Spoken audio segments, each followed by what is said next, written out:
Magandang hapon mga kabay. So meron pa akong approved repair dito mga kabay, 39371. Ito yung in-estimate ko kahapon mga kabay na ang sira ay switch.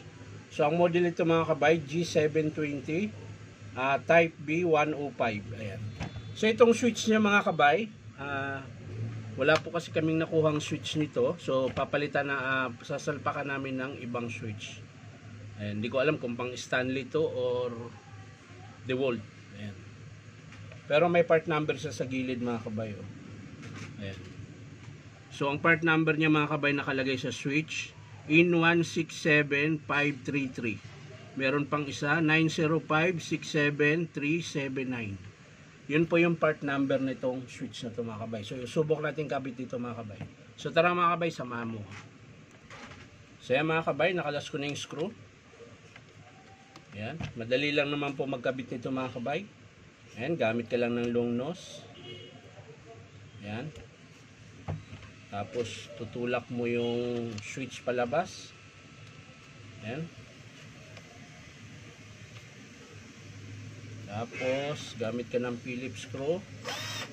Ayan, number 2 na Phillips screw. Ayan, ganyan lang mga kabay. Hindi ka naman pwedeng magkabaliktad dahil iba yung terminal sa harap, iba din yung terminal, screw sa likod. Yung supply ng kuryente naka-screw, yung galing ng field coil, ayan, terminal type siya, ayan. Ito po yung dalawang wire na to. Ayan, yan po yung galing field coil. Ito naman yung supply ng kuryente na dalawa. Ayan. So, madali lang po siya ikabit mga kabay. Ayan. Susuksok mo lang mga kabay, ayan. Ayan, ganun din po sa kabila. Tapos, i-screw mo yung supply ng kuryente mga kabay. So naka-screw lang siya mga kabay, madali lang ikabit. Ayan.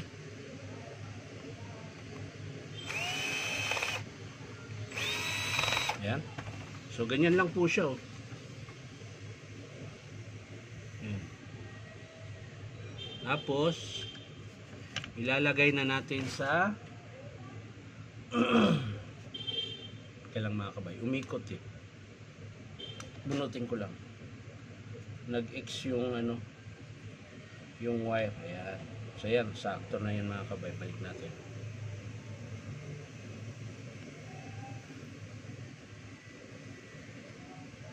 Ayan. Tapos, bababa lang natin mga kabay. Ayan. Tapos tutulak mo lang. Ayan. Ngayon, i-adjust lang natin yung ano niya, yung tawag nito, cord, para hindi siya tatama sa kanyang selector. Ayan. So na-adjust ko na mga kabay. Ayan, testing natin mga kabay bago natin isara kung gagana ba siya.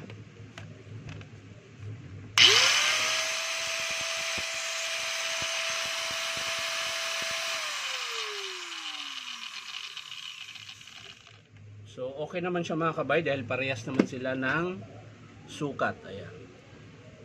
O maliit lang siya konti mga kabay kasi meron siyang space. Ayan. Pero okay lang siya mga kabay. Gumana naman siya. Abot pa rin naman ng kanyang lever. So isasara ko na mga kabay. So switch lang po yung pinalitan natin mga kabay. Ayan.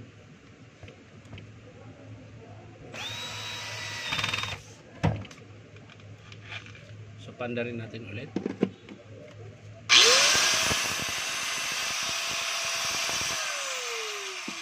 So okay na mga kabay, switch lang po yung pinalitan natin. Maraming salamat sa panonood at palike and share na rin po. At syempre po baka naman po pwedeng subscribe nyo po ito aking YouTube account na Inom Tabay. So maraming salamat mga kabay. Bye bye.